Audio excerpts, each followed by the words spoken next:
Welcome to the channel people teacher. इस video में हम कवर करेंगे CTET previous year question paper को। और ये जो क्वेश्चन पेपर होगा हमारा वो 21 फरवरी 2016 का क्वेश्चन पेपर होगा। और यहाँ पर हम सीडीपी यानी कि चाइल्ड डेवलपमेंट एंड पेडागोजी के पार्ट को कवर करेंगे। तो इस तरह से आपका क्वेश्चन पेपर आया था 21 फरवरी को, जिसमें हम सबसे पहले देखेंगे सीडीपी यानी कि चाइल्ड डेवलपमेंट एंड पेडागोजी के पार्ट को। तो यहाँ पर हम स्टार्ट करते हैं क्वेश्चन नंबर फर्स्ट से, जिसमें बताया गया है कि अपने चिंतन में अवधारणात्मक परिवर्तन लाने हेतु शिक्षार्थियों को सक्षम बनाने के लिए शिक्षिका को क्या करना चाहिए। फर्स्ट पॉइंट है यहाँ पर कि उन बच्चों को पुरस्कार देना चाहिए जिन्होंने अपने चिंतन में परिवर्तन किया है। तो सिर्फ उन बच्चों को जो है पुरस्कार देने की बात कही जा रही है जिन्होंने परिवर्तन किया है, तो इससे जो है नेगेटिविटी आ जाती है बाकी बच्चों में। सेकंड ऑप्शन है यहाँ पर कि बच्चों को स्वयं चिंतन करने के लिए हतोत्साहित करना चाहिए कि वे शिक्षिका को सुने और उनका अनुपालन करें। तो बच्चों को कभी भी हम शिक्षिका को यानी कि टीचर के जो है बताए हुए चिंतन पर या उनका अनुपालन करने के लिए नहीं कहते हैं। सी पॉइंट है यहाँ पर कि व्याख्यान के रूप में व्याख्या प्रस्तुत करनी चाहिए, एक्सप्लेनेशन सिर्फ करना चाहिए। या फिर डी पॉइंट आ जाता है यहाँ पर कि स्पष्ट एवं आश्वस्त करने के लिए व्याख्या देनी चाहिए तथा शिक्षार्थियों के साथ चर्चा करनी चाहिए। तो यहाँ पर डिस्कशन करना और बच्चों को ज़्यादा से ज़्यादा मौके देना, डी ऑप्शन जो है करेक्ट हो जाता है और धारणात्मक परिवर्तन के लिए। तो जब यहाँ पे बच्चे डिस्कस करते हैं तो उसके थ्रू जो है वो अपने अवधारणा को चेंज करते हैं, उसमें परिवर्तन करते हैं। नेक्स्ट क्वेश्चन आ जाता है सेकंड नंबर पे, प्राथमिक विद्यालय में कक्षा कक्ष के संदर्भ में सक्रिय बद्धता का क्या मतलब है। तो एक्टिव पार्टिसिपेशन का मतलब हो जाता है कि जांच पड़ताल करना। हम बाकायदा जो है क्लासरूम को एनालाइज करते हैं, प्रश्न पूछते हैं वहाँ पर और डिबेट्स कराते हैं बच्चों में। तो ये जो है एक्टिव पार्टिसिपेशन का मतलब होता है क्लासरूम के अंदर। सी ऑप्शन यहाँ पे करेक्ट हो जाएगा। जब हम जांच पड़ताल करते हैं, क्वेश्चन आंसर करते हैं बच्चों से, तो वहाँ पर जो है स्टूडेंट एक्टिव रहते हैं और इस एक्टिवपन से उनकी जो है लर्निंग बेटर होती है, वो अच्छे से जो है हर एक चीज़ को सीखते हैं। वाद विवाद यानी कि डिबेट का मतलब हो जाता है कि इसमें बच्चा अपने कॉन्सेप्ट को, अपनी थिंकिंग को दिखाता है, जिससे कि जो है हर एक बच्चे के लिए ये बेनिफिशियल रहता है। तो बच्चे इसमें अपनी-अपनी थिंकिंग को रखते हैं, देन वहाँ पर टीचर जो है स्कैफोल्डिंग करता है, सहारा देता है बच्चे के जो है थॉट्स को, उसके थिंकिंग को, और उसमें जो है उसको सही जानकारी प्रदान की जाती है। सी ऑप्शन इसमें करेक्ट था। नेक्स्ट क्वेश्चन पे चलते हैं। यहाँ पर बच्चे तब सर्वाधिक सृजनशील यानी कि क्रिएटिव होते हैं जब वे किसी गतिविधि में भाग लेते हैं। कौन सी गतिविधि में? शिक्षक की डाँट से बचने के लिए जो है पार्टिसिपेशन करेंगे, तो ये रॉन्ग हो जाएगा। इससे जो है उनकी क्रिएटिविटी पे कोई भी फ़र्क नहीं पड़ता है। दूसरों के सामने अच्छा बनने के लिए जो है करेंगे, ये भी रॉन्ग हो जाता है। अपनी रुचि के लिए करते हैं, तो ये जो है उनकी क्रिएटिविटी में बदलाव लाता है, उनको क्रिएटिव बनाता है बच्चों को। तो ये सी ऑप्शन यहाँ पे करेक्ट हो जाता है कि जब बच्चा अपने इंटरेस्ट के अकॉर्डिंग जो है पार्टिसिपेट करता है, तो वो उसकी क्रिएटिविटी लेवल को हाई करता है। सी ऑप्शन यहाँ पे करेक्ट हो जाएगा। नेक्स्ट क्वेश्चन यहाँ पे आ जाता है, भारत में अधिकांश कक्षाएं बहुभाषी यानी कि मल्टीलिंगुअलिज्म पे होती हैं, क्योंकि आप ये जानते हैं कि भारत एक बहुभाषिक देश है और इसमें शिक्षक द्वारा डैश के रूप में देखा जाना चाहिए। टीचर इस चीज़ को किस रूप में देखती है? तो एज अ रिसोर्स देखती है। ये एक तरह से संसाधन होता है क्लासरूम में। सी ऑप्शन इसमें करेक्ट हो जाता है, क्योंकि हर एक बच्चा अपनी मातृभाषा को लेकर आता है, जिससे बाकी बच्चे जो है सीखते हैं। जैसे लोकल लैंग्वेज को वो सीखते हैं, उनके मदर टंग को जानते हैं कि किस भाषा में किस चीज़ को क्या कहा जाता है। तो ये सारी नॉलेज को बच्चा यहाँ पे एकत्र करता है। नेक्स्ट क्वेश्चन यहाँ पे आ जाता है, शिक्षार्थियों द्वारा दी गई गलतियाँ या त्रुटियाँ क्या होती हैं। तो शिक्षार्थी जो भी त्रुटि करते हैं या जो भी उनके द्वारा जो है गलतियाँ या एरर्स की जाती हैं, उनसे हम ये सोचते हैं कि बच्चे जो है उनके चिंतन को जो है अवसर देते हैं ये जो गलतियाँ हैं वो एक तरह से बच्चों के चिंतन को समझने के लिए अवसर के रूप में देखी जाती हैं। यानी कि बच्चे की जो सोच है उसमें हम देखते हैं कि बच्चा प्रोग्रेस कर रहा है इन गलतियों के द्वारा, तो उनको कभी हम नेगेटिव नहीं लेंगे। इन गलतियों को या इन त्रुटियों को कभी भी हम नेगेटिव वे में नहीं लेते हैं। नेक्स्ट क्वेश्चन पे चलेंगे अब हम। डैश के विचार से बच्चा सक्रिय सक्रिय ज्ञान निर्माता तथा नन्हे वैज्ञानिक हैं। किसके विचारों में बताया गया है कि चाइल्ड जो है ये एक एक्टिव पार्टिसिपेटर होता है और लिटिल साइंटिस्ट होता है जो संसार के बारे में अपने सिद्धांतों की रचना करता है। इसके बारे में प्याजे कहते हैं क्योंकि प्याजे ने 4 चरण दिए हैं जो है बच्चों के विकास को देखते हुए, और प्याजे हमेशा बात करते हैं बच्चों के संज्ञान के बारे में। संज्ञान का मतलब हो जाता है कॉग्निशन से। कॉग्निशन का मतलब है कि बच्चा किस तरह से सोच रहा है, किस तरह से वो चीज़ों को याद रखता है, उसकी इंटेलिजेंस लेवल क्या है, लॉजिक क्या बिठा रहा है। तो ये सारी चीज़ें बच्चे के संज्ञान में आती हैं, और पियाजे का कहना है कि बच्चा जो है एक सक्रिय ज्ञान निर्माता होता है, यानी कि कंस्ट्रक्ट करता है अपने नॉलेज को, और वो जो है नन्हा साइंटिस्ट होता है। तो यहाँ पर डी ऑप्शन करेक्ट हो जाता है पियाजे। पियाजे ने 4 स्टेजेस दी हैं जिसमें पहली स्टेज आ जाती है सेंसरी मोटर स्टेज की, दूसरी स्टेज आती है प्री ऑपरेशनल स्टेज की, तीसरी आती है कॉन्क्रीट ऑपरेशनल स्टेज की, और चौथी आ जाती है यहाँ पर फॉर्मल ऑपरेशनल स्टेज की। इस तरह से ये 4 चरण थे। नेक्स्ट क्वेश्चन पे चलेंगे यहाँ पर। बाल केंद्रित शिक्षा शास्त्र का अर्थ है। बाल केंद्रित शिक्षा शास्त्र कौन-सा होता है? बच्चों को नैतिक शिक्षा देना या बच्चों को शिक्षक का अनुमान या अनुकरण करने के लिए कहना। सी ऑप्शन आता है यहाँ पर कि बच्चों को अभिव्यक्ति और उनकी सक्रिय भागीदारी को महत्व देना। तो बच्चे का जो एटीट्यूड है, उसकी जो सोच है, उसको हम जो है महत्व देते हैं यहाँ पर, और उसको जो है एक्टिव पार्टिसिपेट करने के लिए कहते हैं। तो यहाँ पर सी ऑप्शन करेक्ट हो जाता है चाइल्ड सेंटर्ड एजुकेशन के लिए, चाइल्ड सेंटर्ड पेडागोजी के लिए। नेक्स्ट क्वेश्चन पे चलेंगे। जटिल परिस्थिति को संसाधित करने में शिक्षक बच्चों की सहायता कर सकता है। शिक्षक जो है बच्चों की सहायता करता है कि कार्य को छोटे-छोटे हिस्सों में बाँटकर तब उनका निर्देश लिखा जाए, तब उनको इंस्ट्रक्ट किया जाए। डी ऑप्शन यहाँ पे करेक्ट हो जाता है। नेक्स्ट क्वेश्चन पे चलते हैं। शिक्षार्थियों से यह अपेक्षा करना, अपेक्षा का मतलब हमेशा पॉजिटिव से होगा कि हम उनसे क्या उम्मीद करें। वे ज्ञान को उसी रूप में पुनः प्रस्तुत कर देंगे जिस रूप में उन्हें उसे ग्रहण किया है। तो ये बच्चों से अपेक्षा की जाती है यहाँ पर कि ज्ञान को वो उसी रूप में पुनः प्रस्तुत करते हैं, यानी कि ऐसे प्रेजेंटेशन करेंगे बच्चे जो है ज्ञान का, जिस रूप में उन्होंने उसको जो है अडॉप्ट किया था। तो ये एक अच्छा और यह अच्छा होता है क्योंकि यह शिक्षक के लिए आकलन में सरल रहेगा। तो ये ऑप्शन यहाँ पे रॉन्ग हो जाता है।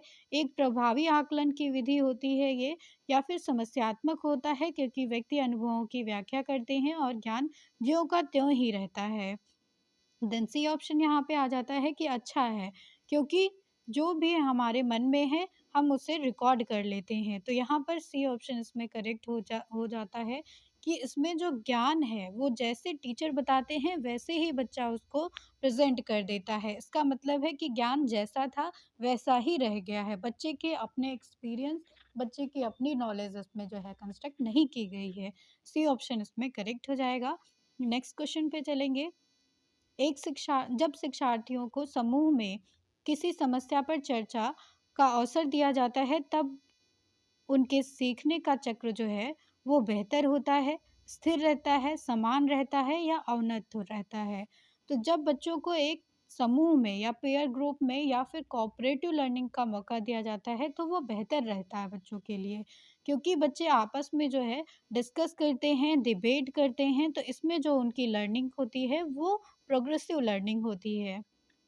और प्रोग्रेसिव लर्निंग का मतलब यहाँ पे एक्ट लर्निंग मैक्सिमाइजेशन से होता है, मतलब बच्चे का जो अधिगम है वो बढ़ता जाता है यहाँ पे। नेक्स्ट क्वेश्चन 11 नंबर पे आ जाता है यहाँ पे। विकास की गति एक व्यक्ति से दूसरे व्यक्ति में भिन्न होती है किंतु यह एक डैश नमूने का अनुगमन करती है। तो यहाँ पर विकास की जो गति है मतलब बच्चे का जो डेवलपमेंट है वो एक बच्चे से जो है डिफ़र होता है, एक बच्चे का दूसरे बच्चे से डिफ़र होता है। इसका कारण ये हो जाता है कि ये क्रमबद्धता तथा व्यवस्थित वे में चलता है। तो डी ऑप्शन यहाँ पे करेक्ट हो जाता है इसके लिए। नेक्स्ट क्वेश्चन आ जाता है विकास के लिए निम्नलिखित में से कौन-सा एक उचित है? डेवलपमेंट के लिए कौन-सा पॉइंट यहाँ पे करेक्ट बताया गया है? तो विकास जो है डेवलपमेंट जो है बच्चे का वो सामाजिक सांस्कृतिक संदर्भ विकास में एक महत्वपूर्ण भूमिका का निर्वाह करता है। तो बच्चे का जो सोशल कल्चर कॉन्टेक्स्ट होता है वो उसके डेवलपमेंट के लिए एक इम्पॉर्टेंट रोल प्ले करता है। बी ऑप्शन इसमें करेक्ट हो जाएगा। क्योंकि बच्चे का विकास जो है वो शारीरिक विकास के तौर पर भी होता है, मानसिक विकास के भी तौर पर होता है, सामाजिक विकास और शैक्षिक विकास के तौर पर होता है, जिसमें समाज और संस्कृति जो है इम्पोर्टेंट रोल प्ले करती हैं, जिसके बारे में लेविगोत्स्की बताते हैं कि बच्चा जो है वो अपने समाज और संस्कृति के द्वारा ही अपनी भाषा का, अपनी थिंकिंग का और अपने नॉलेज को जो है बिल्डअप करता है। नेक्स्ट क्वेश्चन आ जाता है यहाँ पर व्यक्तियों में एक दूसरे से भिन्नता क्यों होती है? क्यों जो है भिन्न होते हैं एक दूसरे से व्यक्ति? तो इसका कारण हो जाता है वंशानुक्रम उनका और वातावरण। हेरिडिटी और एनवायरनमेंट के कारण जो है बच्चे एक दूसरे से डिफरेंट रहते हैं उसकी जो है अंतःक्रिया के कारण। तो यहाँ पर वंशानुक्रम और वातावरण के बीच अन्योन क्रिया के कारण जो है बच्चे एक दूसरे से डिफर होते हैं। सी ऑप्शन इसमें करेक्ट हो जाएगा। नेक्स्ट क्वेश्चन आ जाता है कि बच्चे के समाजीकरण यानी कि बच्चे के सोशलाइजेशन में परिवार की क्या भूमिका होती है? तो परिवार एक मुख्य भूमिका निर्वाहन करता है बच्चे के सोशलाइजेशन में क्योंकि ये प्राइमरी जो है फैक्टर होता है बच्चे को सोशलाइज करने में, उसका समाजीकरण करने में। क्योंकि आप देखते हैं अपने घर में कि जो छोटा बच्चा होता है आप उसके साथ जैसे बिहेव करते हैं वो वैसा ही करने लगता है क्योंकि बच्चे जो है इस स्तर पे बहुत ज़्यादा एक्टिव रहते हैं, उनकी लर्निंग बहुत तेज़ होती है। इसलिए परिवार जो है बच्चे के लिए एक मुख्य भूमिका निर्वाहन करता है। नेक्स्ट क्वेश्चन यहाँ पे आ जाता है प्याजे से रिलेटेड। तो इसमें आपको सही जोड़ा बनाना है। मूर्त संक्रियात्मक अवस्था यानी कि कॉन्क्रीट ऑपरेशनल स्टेज जो होती है उसमें बच्चा साधारण और वर्गीकरण करना सीख लेता है। संधारण और वर्गीकरण करना सीखता है। बी ऑप्शन यहाँ पे बताया गया है कि फॉर्मल ऑपरेशनल स्टेज में बच्चा अनुकरण प्रारंभ करता है और कल्पना परक खेल करता है। तो फॉर्मल स्टेज जो होती है औपचारिक संक्रियात्मक अवस्था जो बच्चे की होती है उसमें वो जो है डाइवर्जेंट थिंकिंग करने लगता है, हाइपोथेटिकल डिडक्टिव रीजनिंग करने लगता है। तो वहाँ पर उसकी सोच बहुत ब्रॉड हो चुकी होती है, इसलिए ये ऑप्शन यहाँ पे इनकरेक्ट हो जाता है कि बच्चा यहाँ पर सिर्फ अनुकरण करना सीखेगा और काल्पनात्मक जो है खेल खेलता है। तो ये ऑप्शन यहाँ पे इनकरेक्ट है। शैशवावस्था इन्फेंसी स्टेज से बताया गया है कि तर्क करने में जो है अनुमान लगाने में सक्षम हो जाता है, तो ये भी स्टेज गलत हो जाती है यहाँ पर क्योंकि बच्चा यहाँ पर बहुत छोटा होता है, तो वहाँ पर उसको जो है तर्क करना या अनुमान लगाना नहीं आता है। फिर सेकंड है यहाँ पर पूर्व संक्रियात्मक अवस्था जिसको प्री ऑपरेशनल स्टेज कहते हैं, तो इसमें जो है डाइवर्जेंट थिंकिंग बच्चों में नहीं आती है। तो इसमें कौन-सा ऑप्शन करेक्ट है? ए ऑप्शन करेक्ट हो जाता है जिसमें बच्चे जो है कॉन्क्रीट ऑपरेशनल स्टेज पर मूर्त संक्रियात्मक अवस्था पर संधारण करना सीखते हैं और चीज़ों को जो है क्लासिफाई करना सीख जाते हैं यहाँ पर। मतलब बच्चा जो है किसी चीज़ का हाइट, वेट, लेंथ देखकर जो है बता सकता है कि इसको किस कैटेगरी में हमें रखना है। तो उसमें जो है कंज़र्वेशन का प्रोसेस आ जाता है। ए ऑप्शन इसमें करेक्ट हो जाता है। इस तरह से आप चारों स्टेज के बारे में देख सकते हैं कि सेंसरी मोटर जो स्टेज होती है संवेगात्मक गामक अवस्था 0 से लेकर 2 वर्ष तक की होती है, जन्म से 2 वर्ष। इसमें जो है बच्चा वस्तुओं की पहचान करना सीखता है और जैविक क्रियाएं करना सीख जाता है। प्री ऑपरेशनल जो स्टेज होती है वो 2 से 7 वर्ष तक की अवस्था होती है। इसमें बच्चा क्वेश्चनिंग ज़्यादा करता है, प्रश्न ज़्यादा करता है, क्यों हुआ, कैसे हुआ, किसने किया, और इस अवस्था में बच्चा जो है खोज की अवस्था में रहता है। फिर आ जाता है यहाँ पर कॉन्क्रीट ऑपरेशनल स्टेज जिसमें 7 से लेकर 11 साल तक की ये अवस्था होती है। इसमें बच्चा जो है वो लॉजिक्स लगाने लगता है, तार्किक चिंतन करने लगता है, बौद्धिक संक्रियाएँ आती हैं बच्चे में जैसे जोड़, घटाना, गुणा इत्यादि और वर्गीकरण करना सीख लेता है यहाँ पर बच्चा। नेक्स्ट पॉइंट आ जाता है यहाँ पर फॉर्मल ऑपरेशनल स्टेज का औपचारिक संक्रियात्मक अवस्था जो 11 साल के बाद की आती है, 18 साल तक लगभग चलती है ये। इस अवस्था में जो है बच्चा चिंतन में परिपूर्णता पा जाता है और यहाँ पर समस्या समाधान करने के लिए उसकी बौद्धिक क्षमता का विकास हो जाता है। तो यहाँ पर बच्चे के कॉग्निशन का जो है विकास हो चुका होता है, जिससे वो हर एक प्रॉब्लम को सॉल्व करने के लिए एबल हो चुका होता है। नेक्स्ट क्वेश्चन यहाँ पे आ जाता है, एक बच्ची कहती है कि धूप में कपड़े जल्दी सूख जाते हैं। तो इसके लिए बताया गया है कि वह डैश की समझ को प्रदर्शित कर रही है। यहाँ पर जो बच्ची है वो कार्य कारण की समझ को जो है प्रदर्शित करती है, जिसमें सी ऑप्शन जो है करेक्ट हो जाता है। नेक्स्ट क्वेश्चन आ जाता है यहाँ पर प्याजे के अनुसार पूछा गया है कि बच्चों का चिंतन वयस्क से डैश भिन्न होता है बजाय डैश के। तो बच्चों का चिंतन किस चीज़ के जो है उससे भिन्न होता है वयस्कों के चिंतन से लेकर। तो बच्चों का जो चिंतन होता है वो वयस्कों से प्रकार में भिन्न होता है, मात्रा के बजाय। मात्रा जो है सेम रहती है लेकिन उसका प्रकार जो है वो बदल जाता है। तो यहाँ पर हो जाएगा प्रकार और यहाँ पे हो जाएगी मात्रा, यानी कि क्वांटिटी के बजाय क्वालिटी में जो है या टाइप में जो है डिफरेंस रहता है। सी ऑप्शन इसमें करेक्ट हो जाएगा। बच्चा जो सोचता है वो कई सारे प्रकार में से सोचता है, तो इस तरह से प्रकार में जो है डिफरेंस पाया जाता है एक बच्चे की सोच में और एक अडल्ट की सोच में।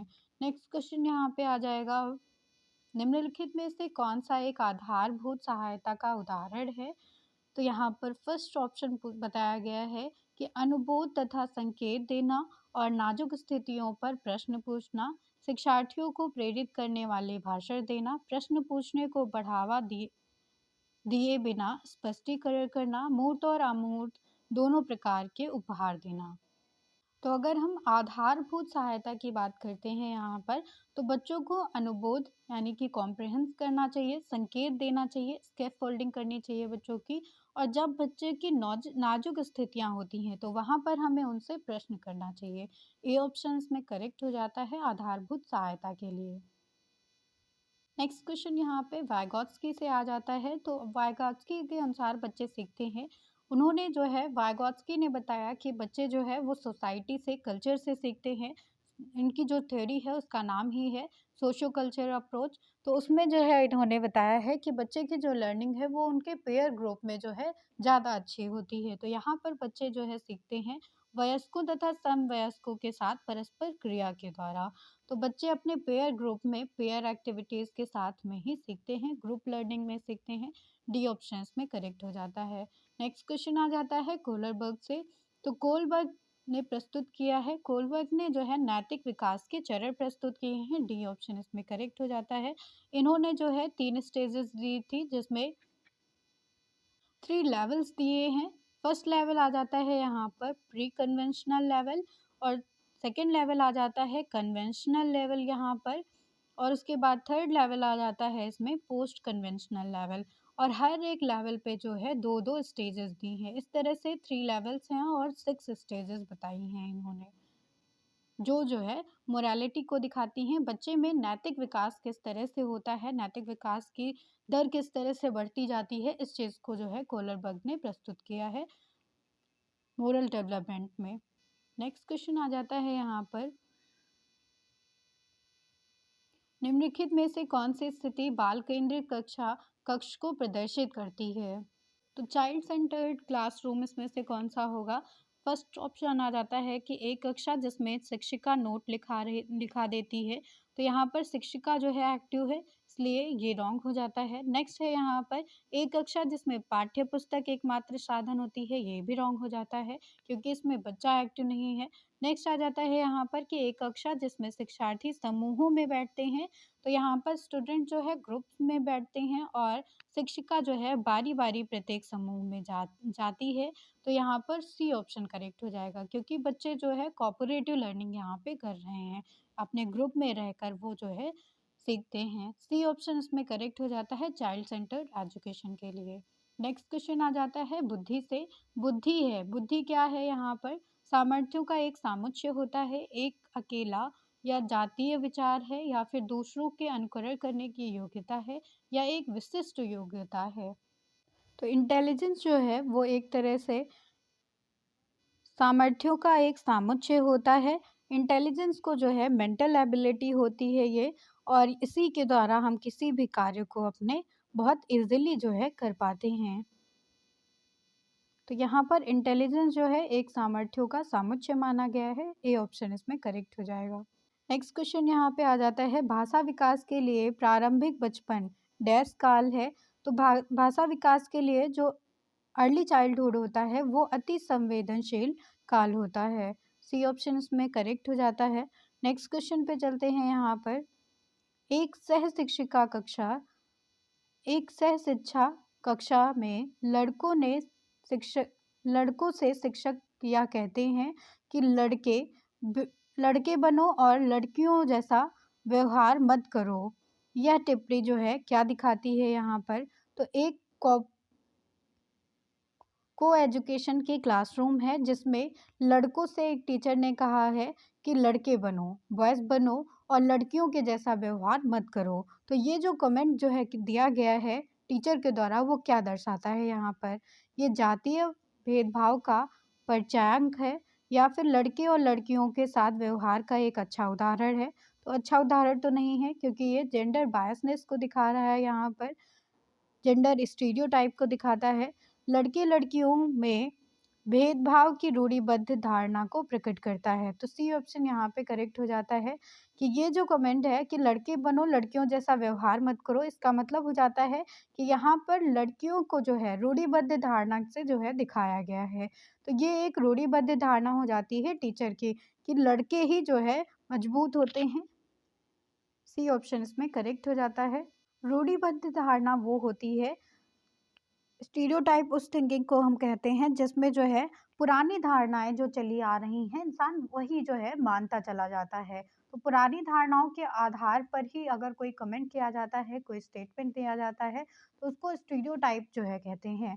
और जेंडर बायसनेस वो होता है जब किसी एक जेंडर की तरफ झुकाव हो, तो उसको हम जेंडर बायसनेस कहते हैं। नेक्स्ट यहाँ पे क्वेश्चन आ जाता है आकलन का। आकलन असेसमेंट का क्या मतलब होता है? तो असेसमेंट का मतलब हो जाता है इसकी सीखने में सुधार का ये एक तरीका है, जिसमें जो है हम असेसमेंट करते हैं। लर्निंग में जो है असेसमेंट इसीलिए किया जाता है ताकि बच्चों की लर्निंग को सुधारा जा सके। डी ऑप्शन इसमें करेक्ट हो जाता है। नेक्स्ट क्वेश्चन है यहाँ पर, निम्नलिखित में से कौन सा एक कथन समावेशन का सबसे अच्छा उदाहरण है? तो समावेशन को कौन सा डिफाइन करता है यहाँ पर? इंक्लूजन को। तो इंक्लूज़न जो है, समावेशन जो है एक तरह से एक दर्शन होता है जिसमें सभी बच्चों को नियमित विद्यालय प्रणाली में समान रूप से जो है शामिल किया जाता है, समान रूप से शामिल होने का अधिकार है, शिक्षा प्राप्त करने का अधिकार है। सी ऑप्शन इसमें करेक्ट हो जाता है। नेक्स्ट क्वेश्चन पे चलेंगे। नेक्स्ट क्वेश्चन आ जाता है, वंचित वर्ग की पृष्ठभूमि में बच्चों को शिक्षा प्रदान करने के लिए शिक्षक को क्या करना चाहिए? तो वंचित वर्ग का मतलब हो जाता है यहाँ पर कि जिन बच्चों को जो है शिक्षा से हटा दिया गया है, शिक्षा से वंचित रखा गया है, तो उसके लिए शिक्षक को क्या करना चाहिए यहाँ पर? उनके बारे में अधिक जानकारी जुटाने का प्रयास करना चाहिए और उन्हें कक्षा में होने वाली चर्चा में शामिल करना चाहिए। सी बी ऑप्शन जो है इसमें करेक्ट हो जाएगा वंचित वर्ग के लिए। नेक्स्ट क्वेश्चन यहाँ पे आ जाता है अब, निम्नलिखित में से कौन सा व्यवहार बच्चे की अधिगम निर्योग्यता की पहचान करता है? तो यहाँ पर कौन सा व्यवहार जो है बच्चे की अधिगम निर्योग्यता का पहचान करेगा? मतलब उसमें जो है लर्निंग डिसेबिलिटी है। लर्निंग डिसेबिलिटी का मतलब हो जाता है पठन संबंधी विकार होंगे बच्चे में। तो यहाँ पर मनोभाव की बात नहीं की जाएगी, अपमानजनक व्यवहार की बात नहीं की जाएगी, कम अवधान तथा विस्तार या उच्च शारीरिक गतिविधि की भी बात नहीं की जाएगी। यहाँ पर जो बच्चा होगा उसको वर्ड जो है वो उल्टे दिखाई देते हैं। जैसे बी को डी बताता है, वॉच को 100 बताएगा, 21 को 12 बताएगा, इस तरह से वो लिखता है। सी ऑप्शन इसमें करेक्ट हो जाता है। इस तरह से पढ़ने लिखने या गणितीय कौशल में जो है विकार पाए जाते हैं जिसको अधिगम अक्षमता कहते हैं।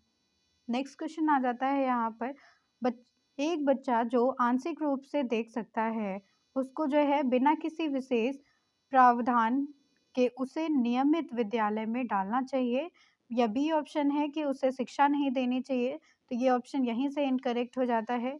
नेक्स्ट यहाँ पे पॉइंट आ जाता है कि एक अलग संस्थान में डालने की आवश्यकता होती है, ये भी इनकरेक्ट हो जाता है।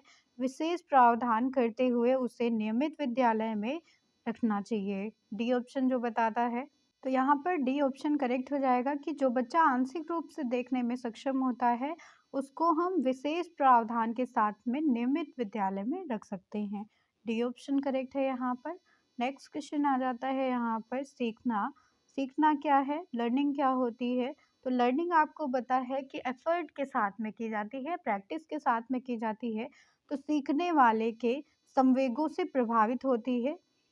डी ऑप्शन यहाँ पे करेक्ट हो जाता है। सीखना क्या है, तो ये सीखने वाले के संवेग यानी कि उसके इमोशंस कैसे हैं उससे प्रभावित होती है। डी ऑप्शन करेक्ट है यहाँ पर। इस तरह से इस वीडियो में आपको 30 क्वेश्चंस बताए गए CDP के। Thank you everyone.